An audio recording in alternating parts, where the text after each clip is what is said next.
Good morning, everybody. It is March 1st. It's Monday, March 1st. It's already March. Spring is around the corner, and it is time for another edition of Mantra Monday. I want to thank all the new people who have followed me and liked my page and dug my music video, which my music the Chillin' Tribal mix of Like Fire. Thank you so much. I just want you to know that I see you and that I appreciate you and that it really means a lot. Also, you'll notice in the chat section over here, if you want to make a comment, you can. But I just want to let you know that if you like what I do here on Mondays, I stream live on Facebook and I stream live on my YouTube channel, that you can support this channel by giving a dollar donation. There's a link here. You can go to paypal.me/Akṣaraṁ music. If you would like to have SMS reminders before I go live, because we're all busy people and have things to do, you can also sign up for SMS or text message alerts at akṣaraṁ-mantra-Mondays / So all that information is in there. So we are doing the universal form today. We are continuing with that. And we already on and 38 today. So it's we're not too far away from the end. Remember, there's only 55 verses in this chapter, and so the format is that I read the Sanskrit first, then I do the word-for-word translation, break it down, the synonyms, and then read the whole verse for us to understand in English, and then I read the purport, and then I try and give any insights that I might have. My goal is to break down barriers, to give access to universal spirituality, and this is a lot of what motivates me. This is, I guess, what you would say my esoteric side. But if those of you who are familiar with my classic album, Yoga Dance Floor, it probably doesn't come as any surprise. And so after all these years, we're going to be celebrating the 13th anniversary of Yoga on the Dance Floor in October. I thought that Deanna in the house. Yay, Deanna. Good morning. Nice to see you, girl. Nice to see you in the chat. So yeah, we're going to be celebrating the 13th anniversary of Yoga on the Dance Floor, and Deanna knows all about that because she's been part of the street team and so many things over the years, attended so many of the shows. So this year I'm going to do a special edition. I'm going to be showing some really, truly, truly behind the scenes footage that you guys have never seen from the very early days. And also just going to have like some fun things that you can sign up for, wristbands and backstage passes and things like that. Also, some more excitingness, since Deanna is here, is that I finally, after literally, I mean, months and months and months of work and testing and back and forth communication and samples, am proud to tell you that my vegan soy candle, my meditation candle, Marigold and Rosewood, is finally ready for pre-order. I'm going to be rolling that out soon in the next couple of weeks, and it's going to be tied to a new EP or a new collection of songs that I'm working on right now behind the scenes. So I'm very proud to give this to you. I'm going to be able to offer this to you. This is a collaboration with Page's Candle Co. Page's Candle Co. is a woman-owned business in Brooklyn, New York. Shout out to Brooklyn. She has an extremely excellent work ethic. These are hand poured. They come in a blue cobalt glass jar, which also has meaning and significance to this whole calling back the ancestors, a meditation candle. Of course, the marigold is used in the Day of the Dead ceremonies because the bright colors are thought to call back the ancestors, along with lighting candles on the altar, and of course, a picture of your loved one. So I was very inspired by this, to do this because of the loss of my own mother, and this lo-fi powerful technology. So I thought this would be a wonderful addition, and it smells fantastic. It burns for 45 hours, which is practically forever. So I met Paige, gosh, I met Paige right before Hurricane Sandy. I met Paige back in like 2012 because I was doing a special event, and she came to the event, and I've never met anyone so passionate and so committed to a handcrafted product. So you can know that with me, you're getting something high. This will be coming down the pipe soon, along with some very, very special incense imported from India, from a very special place, um, Govardhan Eco Village. And also there's going to be something else in there too. So this is part of a new collection of music that I'm working on right now, and I'm going to offer it that way, exclusively first. Oh, also I want to say that the fragrance of this candle was made especially for Akayani music. So when you get this product, you are truly getting something unique. It smells wonderful, and it's handmade, hand poured. I've already been burning it, as you can see. So I'm very, very excited about that. I'm actually going to be doing a video shoot next week also with Henry. So there's a lot of good stuff coming. Also, there is a new music video that's going to be dropping, should be dropping at the end of this week. I finally completed that music video. For those of you like Deanna who were at the listening party for Valentine's Day, you already heard the track, but now you're going to be able to see the track, and I have done it in such a way to try and make it feel like a nightclub. So when you're at home dancing to the video, maybe on that big flat screen TV you have and have the lights down low, you'll have that feeling like you're in a nightclub, right? Cielo used to be my jam. I used to love going to that club. All right, so that's what's coming up. All right, so now let's get into it, because of course this is what you tuned in for. Okay, the universal form, text 37. Kasmāc nameran mahātman, garīyase brahmaṇo ādi-kartre, ananta-deveśa jagan-nivāsa, tvam akṣaraṁ sad-asat paraṁ. Again. Kasmāc nameran mahātman, garīyase brahmaṇo ādi-kartre, ananta-deveśa jagan-nivāsa, tvam akṣaraṁ sad-asat paraṁ.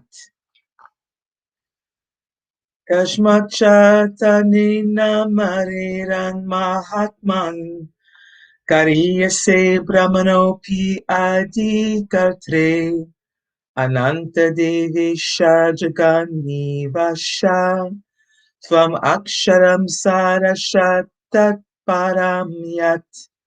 You should be able to see the Sanskrit in the description here. You should be able to see that if you want to follow along.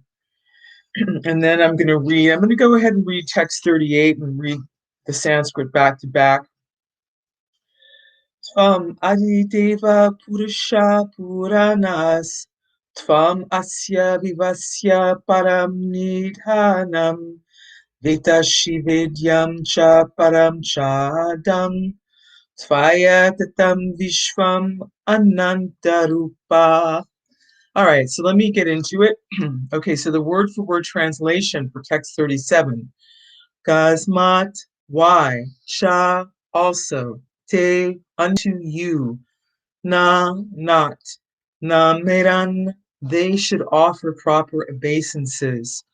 Mahātman, O great one, garīyase, who are better, brahmaṇaha than Brahma, api, although, ādi-kartre, to the supreme creator, ananta, O unlimited, deveśa, O God of the gods, jagan-nivāsa, O refuge of the universe, tvam, you are, akṣaraṁ, imperishable, sad-asat, to cause and effect, paraṁ, transcendental, yet, because. A little chilly in here this morning. I'm going to turn on the heater. Okay, so now the translation.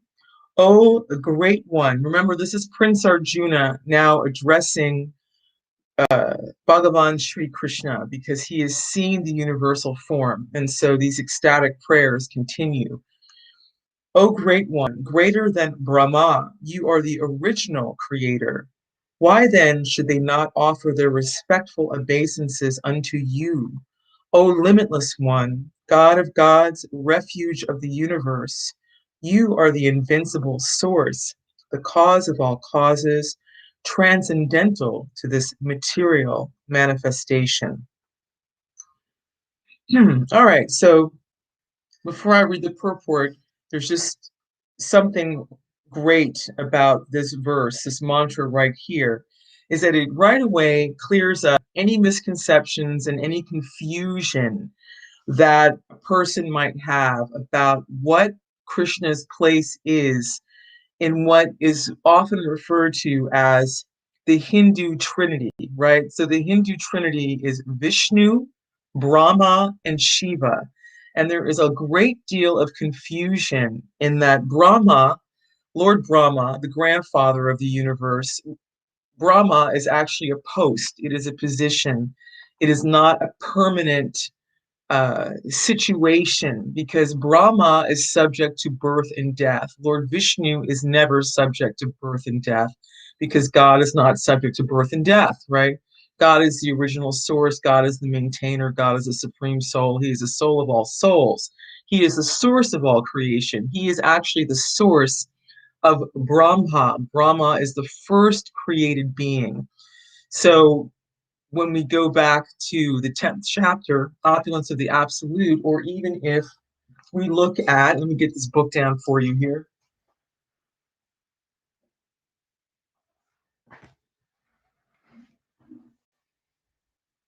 Brahma Samhita. The Brahma Samhita is a song of Lord Brahma, and this is some of the prayers that were offered to Lord Brahma when he actually finishes his very long meditation and he finally sees his creator for the first time. He also offers a series of prayers. So this establishes the fact that Lord Vishnu or Krishna is the origin and not the other way around. Don't get it twisted. So the reason why I say that is that there is often this misconception that Brahma is God. Brahma is not God. He is, of course, offered a great amount of respect because he's still still a great personality. Everyone should be offered respect, right? But I just wanted to underline that, and I appreciate the fact that Prince Arjuna says, greater than Brahma, you are the original creator. Okay, why then should they not offer respectful obeisance unto you, O limitless one? So again, you'll remember when we talked about Hiranyakashipu, the Asura, the demoniac father of the great devotee Prahlad Maharaj, after performing great austerities, Brahma came to Hiranyakashipu and said, you're creating a great disturbance in the universe. What do you want? What can I give you? And the first thing that Hiranyakashipu asked for was immortality. And Lord Brahma just laughed. He said, I can't give you immortality. I'm not immortal myself. Also, I die a fabulously long time, but even I am subject to birth and death. So I cannot give you something that I do not possess myself, right? So that's why we approach Lord Vishnu. That's why we approach God, because God has that ability to reinstate us in our eternal position where we never have to undergo this process of birth and death, this process of samsara. Okay, getting on to Prabhupada's purport. By this offering of obeisances, Arjuna indicates that Krishna is worshipable by everyone. He is all-pervading, and he is the soul of every soul. Arjuna is addressing Krishna as Mahātman, which means that he is the most magnanimous and unlimited. Ananta indicates that there is nothing which is not covered by the influence and energy of the Supreme Lord. And deveśa means that he is the controller of all the demigods and is above them all. So remember, the demigods, don't get confused about it. What is referred to as the demigods in Indian culture are, again, very, very, very pious living entities, very, very pious souls who still have a desire to control in some way. But because they are suras, because they are really in the mode of goodness, they are put in a position to help manage universal affairs. So people think that the universe, or atheists think the universe is haphazard. It is not haphazard. It is extremely well organized. So just like we have departments and we have ministers and we have heads of treasury and heads of energy, and we have, water department heads and all of those things. This is just a really kind of like a microscopic reflection of the administrative setup and hierarchy that exists within the universe, right? So again, everything is alive. Nothing is haphazard. God is brilliant. He is a brilliant mathematician. He is a brilliant organizer, and he is a brilliant artist. And he knows everything and everyone and everything that is going on at the same time. And here, again, on the battlefield of Kurukshetra, Arjuna is literally witnessing past, present, and future all at the same time. Okay, in the person of the Vishvat-rūpa, in the person of God. Okay, so it goes on to say, he is the shelter of the whole universe. Arjuna also thought it was fitting that all the perfect living entities and powerful demigods offer their respectful obeisances unto him, because no one is greater than him.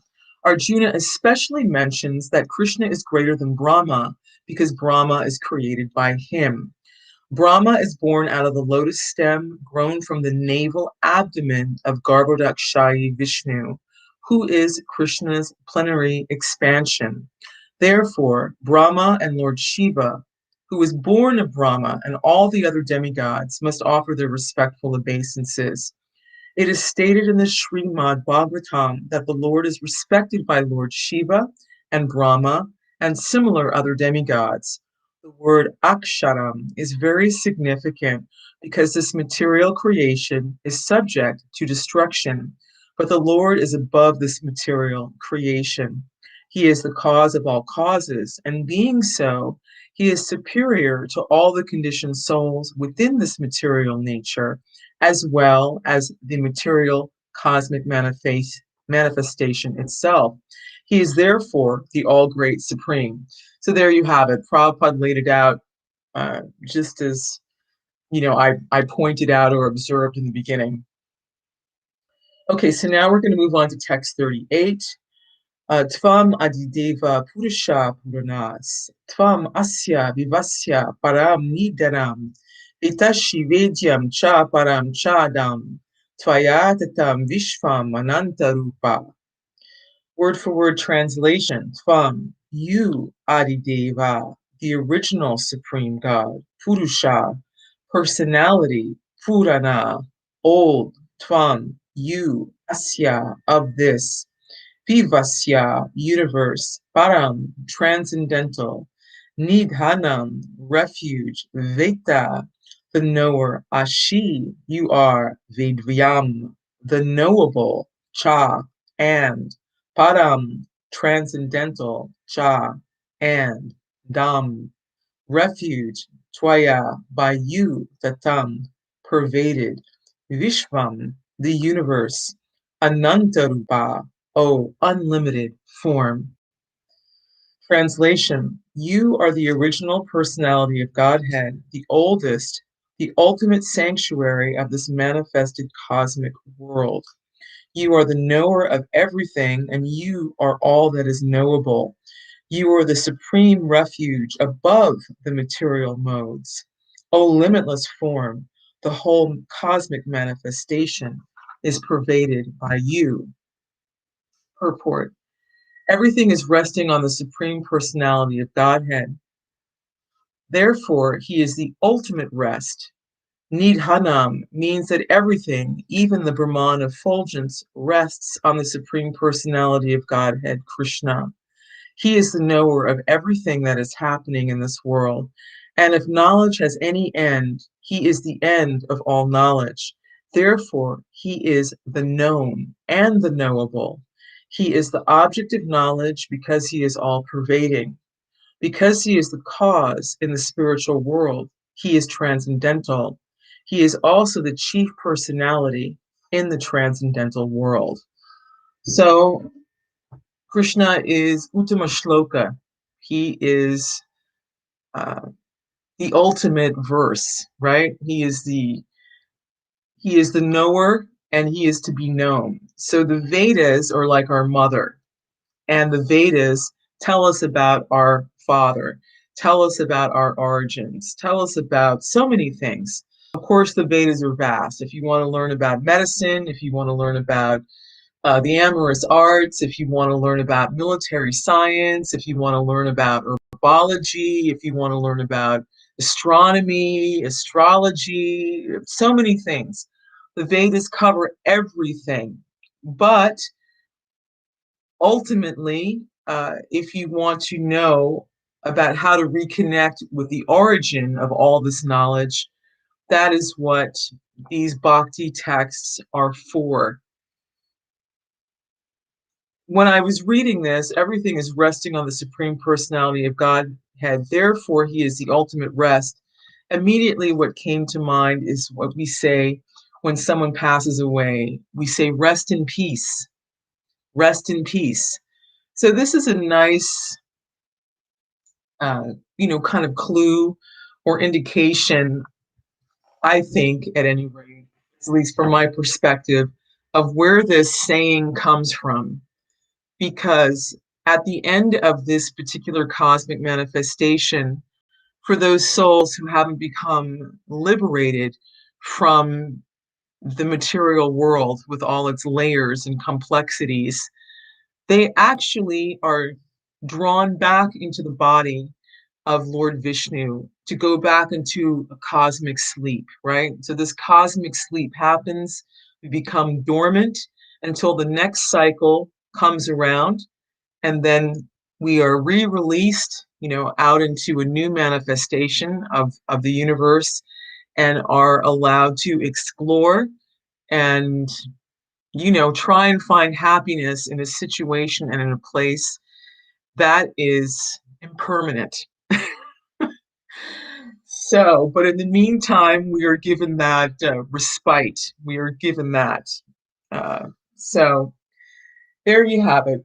That's this morning's message, Mantra Monday. I hope you got something out of that. As always, if you have any questions or anything you want to ask me, you can always do it in the chat box. I'm happy to try and answer any questions. Next week is already March 8th. That's going to be a month away from my birthday. Woohoo! April 8th is my birthday. And we will be doing text 39 and text 40. Yeah.